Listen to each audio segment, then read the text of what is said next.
अस्सलाम वालेकुम everyone, welcome back to Backbenchers Academy. तो अभी यहाँ पे हम करेंगे हमारा विटामिन डी का। आपको पता है, आप जो पेशेंट को ड्रॉप डी के इंजेक्शन दे रहे होते हैं उसमें आपका क्या होता है, आपका विटामिन डी होता है। अब विटामिन डी आपने दे दिया पेशेंट को। अब इसकी सबसे पहले आपको पता होना चाहिए इसकी फॉर्म्स कौन कौन सी हैं, इसके सोर्सेज क्या हैं। दोनों फॉर्म्स आपकी जो है किस सोर्सेज से आती हैं। अब जब आपकी बॉडी के अंदर आ गई तो आपकी बॉडी ने इसको आपका कैसे कन्वर्ट करना है।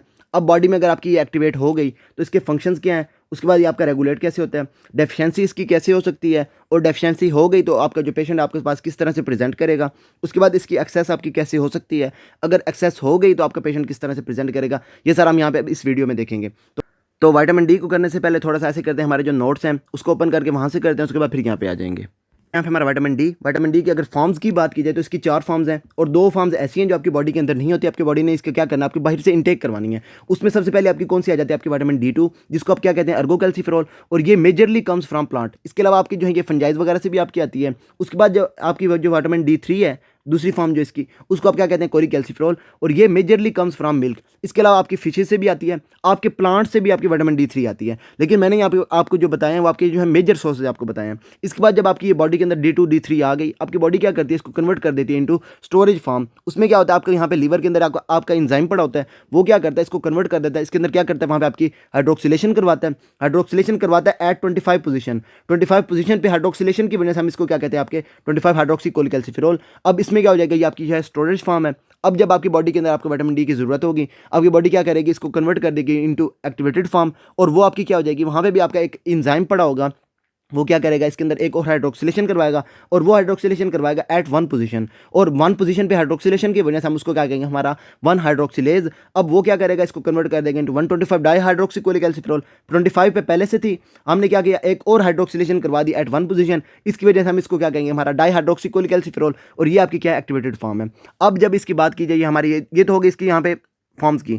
अब जब आपकी बॉडी के अंदर आपने इसकी खुद बायोसिंथेसिस करवानी है तो वो आप कैसे इसकी कैसे करवाते हैं, तो आपकी बॉडी के अंदर पड़ी होती है 7 डिहाइड्रोकोलेस्ट्रॉल। अब 7 डिहाइड्रोकोलेस्ट्रॉल के ऊपर क्या होता है, आपकी वहाँ पे जब आप सनलाइट में जाते हैं, वहाँ पे आपकी सनलाइट के अंदर आपकी होती है यूवी रेडिएशन। वो क्या करते हैं, जब आपकी स्किन के ऊपर जाती हैं तो वो क्या करती हैं, आपकी 7 डिहाइड्रोकोलेस्ट्रॉल को कन्वर्ट कर देती हैं इंटू कोलिकैल्सिफेरॉल। अब ये जो कोलिकैल्सिफेरॉल है ये आपने पहले देख लिया, आपकी क्या एनिमल से आपकी जो है विटामिन डी आ रही है, वो आपकी कौन सी है, कोलिकैल्सिफेरॉल। आपकी बॉडी ने क्या करना है, इसको कोलिकैल्सिफेरॉल या फिर इसके अलावा आपकी जो है अर्गोकैल्सिफेरॉल, इसको आपने कन्वर्ट करना है इंटू 25 हाइड्रोक्सी कोलिकैल्सिफेरॉल। उसमें क्या होता है, आपका जो लीवर है, लीवर के अंदर आपका एंजाइम पड़ा होता है जिसका आप क्या कहते हैं, 25 हाइड्रोक्सिलेज। 25 का मतलब ये है कि आप इसने क्या करना है, आपकी 25 पोजीशन पे आपकी क्या है, हाइड्रोक्सिलेशन करवानी है। अब ये क्या करेगा, आपकी वहाँ पे हाइड्रोक्सिलेशन करवाएगा, जिसके बाद आप इसको क्या कहेंगे, आपकी 25 हाइड्रोक्सी कोलिकैल्सिफेरॉल, और ये आपकी क्या स्टोरेज फॉर्म है। इसके बाद क्या हो जाएगा, जब आपको इसकी ज़रूरत होगी आप क्या करेंगे, आपके प्रोक्सिमल कन्वर्टर ट्यूब्यूल, मतलब आपकी किडनीज जो हैं उसमें आपकी जो प्रोक्सिमल कन्वर्टर ट्यूब्यूल्स हैं, वहाँ पे आपका एक एंजाइम पड़ा हो जिसको आप क्या कहते हैं, 1 अल्फा हाइड्रोक्सिलेज। वो क्या करेगा, आपके 25 हाइड्रोक्सी कोलिकैल्सिफेरॉल को कन्वर्ट कर देगा इंटू 125 डाइहाइड्रोक्सी कोलिकैल्सिफेरॉल, और ये आपकी क्या एक्टिवेटेड फॉर्म है। अब ये जो है विटामिन डी के जो फंक्शंस हैं वो सारे आपके वहाँ पे देना शुरू कर देगी।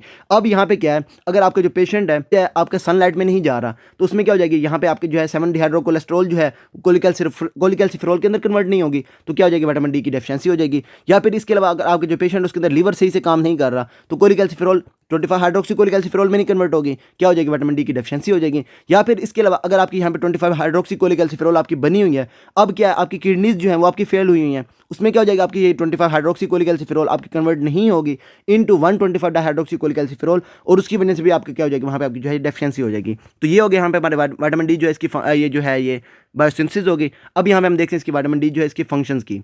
तो फंक्शंस में सबसे पहला जो इसका काम है, इसने क्या करना है, आपका इम्यून सिस्टम जो इसको इसने इंप्रूव करना है, आपकी इम्यूनिटी के अंदर ये आपका काम करेगा। उसके बाद इसका दूसरा काम क्या है, इसने क्या करना है, आपकी जो कैल्शियम आपकी बॉडी के अंदर पड़ी हुई है, उसके बाद आपकी जो फॉस्फेट्स आपकी पड़ी हुई हैं, इसको जो है इसने बॉडी के अंदर आपकी बढ़ाना है। अब ये कैल्शियम और फॉस्फेट आपकी कहाँ से आ रही होती है, आपकी जीआईटी से आ रही होती हैं, उसके बाद आपकी किडनी से आ रही होती हैं। अब जीआईटी में आपको पता है आप क्या करते हैं, चीज़ों को एब्जॉर्ब करवाते हैं, तो यहाँ पे ये क्या करेगा, आपका विटामिन डी आपकी जीआईटी पे आपकी कैल्शियम और फॉस्फेट जो है इसकी एब्जॉर्प्शन को बढ़ा देगा। और किडनीज में आपको पता है आप क्या करते हैं, आपकी जो फिल्टर आपका हो जाता है ब्लड, उसके बाद आप वहाँ से जो है उसके अंदर रीअब्जॉर्प्शन करवाते हैं। तो किडनीज भी जब आपकी एक्ट करेगा, ये क्या करेगा, आपके वहाँ पे कैल्शियम और फॉस्फेट जो है इसकी रीअब्जॉर्प्शन करवाना शुरू कर देगा, मतलब आपकी जो है रीअब्जॉर्प्शन इसकी ज़्यादा करवा देगा किडनीज में। और बोन्स पे ऊपर जब आपका ये लगेगा तो बोन्स में ये क्या करेगा, जब आपकी ओल्ड बोन्स के ऊपर आपका लग रहा है तो ये क्या करेगा, आपके वहाँ पे रिजॉर्प्शन जो है उसकी बढ़ा देगा कैल्शियम और फॉस्फेट्स की। और उसके बाद अगर आपकी जो है न्यू बोन्स के ऊपर आपकी अगर मतलब आपका विटामिन डी जा रहा है तो ये क्या करेगा, वहाँ पे आपकी जो है डेपोजिशन कैल्शियम और फॉस्फेट की जो है वहाँ पे आपकी बनाना शुरू कर देगा,